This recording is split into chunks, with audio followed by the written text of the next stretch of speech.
Lifestyle Factors That Cause and Prevent Leaky Gut by Dave Mayo for HackYourGut.com. Before we get started, we should cover some leaky gut basics. First off, anything that affects any of the protective factors that help create a strong intestinal barrier can increase your risk of leaky gut. So anything that thins out the mucus layer, kills the epithelial cells in the intestines, anything that causes overgrowth of bacteria or inhibits the immune system, or alternatively increases inflammation. The negative effects of increased permeability are many. It causes system-wide inflammation, it can disturb metabolism, and it can also play a role in creating autoimmune reactions.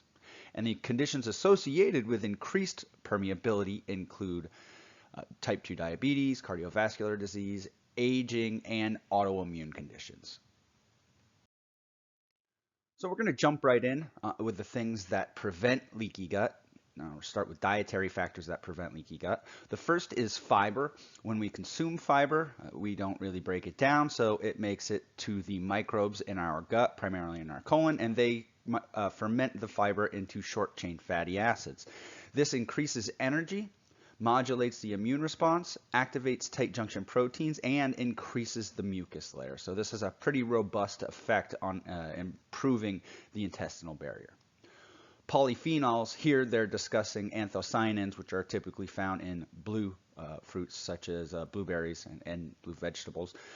They are acted upon by microbes in our gut that make various metabolites. These metabolites activate tight junctions, increase secretory IgA, and activate protective receptors that decrease inflammation in the gut. Moving right along, essential nutrients, specifically we're going to talk about vitamin A, vitamin D, and zinc. They help prevent intestinal barrier failure, but we have to keep in mind here what we're more than likely looking at is a deficiency causing barrier loss. So it's more about making sure you get enough vitamin A, D, or zinc, not a situation where if you have leaky gut, you should just be taking piles and piles of these vitamins. Just make sure you're getting nutritional adequacy in all essential nutrients, but here they're discussing vitamin A, D, and zinc. Polyphenols, again, they alter the microbiome, improve tight junction proteins, and increase the mucus layer, both as microbes act on these polyphenols, and when our cells absorb them, they activate receptors that cause essentially a pretty robust protective effect in the gut throughout, increasing tight junction proteins, dampening inflammation, and making sure ensuring cell survival and circadian rhythms. Here we have some amino acids. First off, methionine and cysteine, which are two sulfur-based amino acids. These need to be consumed in a Goldilocks window, not enough, and you don't have the machinery to make a strong intestinal barrier, but too much, and you will get an increase in hydrogen sulfide in the colon, especially if you have a lot of sulfate-reducing bacteria that can thin out the mucus layer. Tryptophan is acted upon by our microbes and it creates indole propionic acid and other metabolites that kind of do the same thing as polyphenols do. Activates receptors in our intestinal cells that prevent leaky gut and prevents inflammation as well. Glutamine is the primary energy source for the enterocytes in the small intestine, so making sure you get adequate glutamine is important. It's also a component of glutathione, so to maintain good glutathione status, you need to consume adequate glutamine. And finally, we have one protein, quote unquote, that causes leaky gut that most people are aware of. When our digestive enzymes and some of our microbes act on gluten, they create gliadin, different types of gliadin. Gliadin can cause paracellular and transcellular permeability. And this all comes down to your microbiome. People with the right microbiome will act upon gluten, break it down appropriately, and you won't get the same leaky gut as someone who has, say, celiac disease and potentially non-celiac gluten sensitivity. Other factors that increase leaky gut include glucose, fructose. This is just going to be high levels of both, and high levels of both is a lot. Excess glucose and fructose alters ATP levels. You'll have lower ATP levels, not enough energy. You'll also increase oxidative stress and increase bacterial encroachment, meaning the mucus layer, bacterial will come into that mucus layer and get closer to the intestinal wall and cause inflammation and activate the immune system. Ethanol, aka alcohol, is universally bad. It basically acts negatively on every aspect of the intestinal barrier. Bile acids, we have good and bad. Generally speaking, the hydrophilic or the kind of more water-soluble bile acids tend to have better effects than the hydrophobic ones. Hydrophobic ones tend to damage the cells and cause myriad problems. And the interesting thing is the microbiome is going to play a role in, which types of bile acids you have circulating.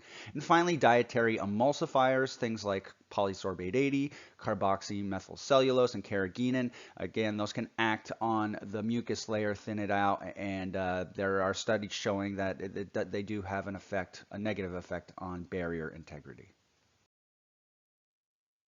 Prolonged exercise also increases permeability, and if you want to know what that is, we're talking endurance exercise, 60 minutes or more at 70% max, which isn't a ton of effort, and that is actually made worse if you're exercising in the heat.